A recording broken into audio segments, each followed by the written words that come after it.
Hello everyone, my name is Braden Chase and welcome to the Easy Funnel System podcast. I have an important kind of tip here, and a lot of you may know this, but I think that a lot of people don't. And that idea is how to automate online tasks. And a lot of us are like, oh, well, I use Google Docs, or I use these things. I'm already using online things, so I get how to do that. But there is a tool, and there's several of these, but there's one in particular that's way above the rest. And this kind of group of tools, they help you automate tasks that are repetitive, and particularly tasks that go between services. So for example, Dropbox and Google Docs. I've got a bunch of things in Dropbox, I need to move them to Google Docs. Or I have my online course and it's on Thinkific, and I need to move things to Dropbox, or Dropbox to Thinkific, or WordPress to Thinkific, or Thinkific to WordPress, or whatever, right? Or multi-step, it needs to go from here to there, or whatever, right? There's a bunch of different things. How do we set those up? And of course you can do it by hand. Someone signs up in your, your Thinkific course. Okay, got their email address. Oh, but I need my email address to be inside of MailChimp. Okay, so how do I put it into MailChimp? I can copy and paste it. Oh wait, no, there's this integration. I can put it in MailChimp. Oh, but I need it in MailChimp, but I also need it inside of this Google document over here. How do I do that? I can do this one automatically, but how do I get that one, right? See, there's these issues, right? If we really want to run a business online, you need to be able to keep track of all of these different tasks. You need to take care of your budget. You need to take care of your accounting. You need to take care of marketing. You got to take care of content. You got to take care of research and development. You got to take care of security, right, on your website. Make sure everything's safe and you've got your SSL stuff all enabled, and et cetera, et cetera. There's all these different hats, right, that people wear when you are an online business entrepreneur. You have a lot of things you got to do, and a lot of you have to do yourself, at least in the beginning. And the easiest way to save your sanity is to automate these things just as much as you possibly can. So, okay, I have this thing and I need it to go over there, but if I do it this way, it's going to take forever, one at a time. So how do I make that happen automatically? So here's a really simple example that I have for you guys using a tool called Zapier. Now, if you're familiar with Zapier, you know that it's awesome, so good on you, but keep listening. I might give you a couple tips here. If you aren't familiar with Zapier, this could change your life because it's awesome. So in my simple example, let's just say I have videos, let's say 15 videos here inside of my Dropbox. I want to move them to YouTube, for example. I've got them all saved and recorded over here in Dropbox, but they need to be in YouTube, and so I got to download them from Dropbox onto the computer and then go to YouTube and then attach them here so I can upload them into YouTube. And if they're all, 2 or 3 gigabytes a piece, that's going to take a long time, and that's going to take a lot longer to move them all around. What if I could just go here? I can just go Dropbox to YouTube, because they're both online, they're both huge things. Why do I have to come down to my computer and then back up? Why can't I just move it across? That's the kind of thing that Zapier lets you do. So, and it's very simple. They call them Zaps. So Zapier, Zap. Some people say Zapier. Maybe it's Zapier. I don't know.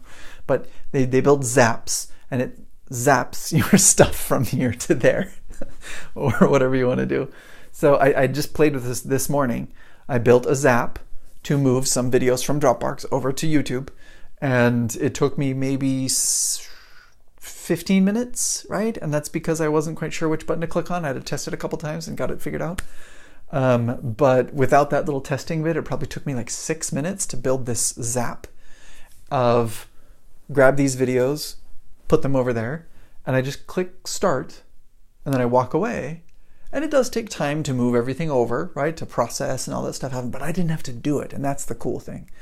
I could set up all the descriptions and the tags and the settings, everything that I needed to do inside of YouTube. I can set it up inside of Zapier, and Zapier goes, hey, Dropbox, send it over here. Hey, process it over there. All done automatically. And I moved, 20, 30 gigabytes worth of stuff from here to there, all automatically in 6 minutes. Had I downloaded that and then tried to reload it and re-upload it, or download and upload, whatever, that would have taken, I don't know, probably hours to get track of, to keep track of, and to do all of that, and time, and oh wait, I forgot to do this, right? That's very frustrating. Other cool thing about Zapier, it doesn't just do like single step things. I can do multiple step pieces. So for example, there was, it's turned off now, but I had a WordPress website that would capture the email of a person, and then they would purchase my course, and then they would be forwarded to Thinkific, where I had the course playing. And then from there, Thinkific would send it to Google Docs, where I would capture that email. And then that information was then sent to, the payment processor. That payment processor would then send it back into Thinkific, who would then accept the payment, authorize the student to get in, and then send an email to the student to catch that and say, okay, you can now log in. Lots of steps, lots of pieces, but all of those things needed to happen. It was about 6-7 steps that needed to happen, and they all needed to happen really, really fast. If I were to do that manually, that would probably take me 10 minutes, right? Or maybe 15 minutes per student.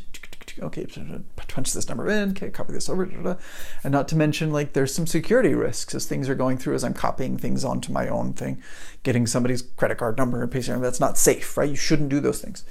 So I was able to set up with Zapier, bam, bam, bam, bam, bam, bam, bam, all automatically, and it was instantaneous. They could make their purchase, send whatever, that whole map, right? Send it to Zapier, send it through Zapier to Thinkific, to the payment processor, to the Google Doc to get this information. And to them, from the student perspective, it was instantaneous.